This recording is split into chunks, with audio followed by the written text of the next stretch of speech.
তো মিঠি এখন ভাত খাচ্ছে। মিঠি এখন ভাত খাচ্ছে। এই যে মিঠি বলেছিল যে ভাত ভাজা করে দিতে, তো ডিম দিয়ে পেঁয়াজ দিয়ে আমি একটু ভাতটাকে ভাজা করে দিয়েছি। আর তার সঙ্গে আছে এই কি হলো না, কি যেন বলে,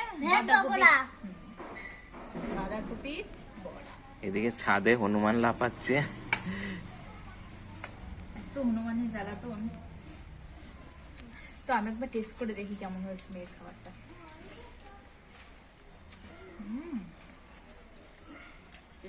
ভালো হয়েছে। না, বাঁধাকপি দিয়ে খাবো না।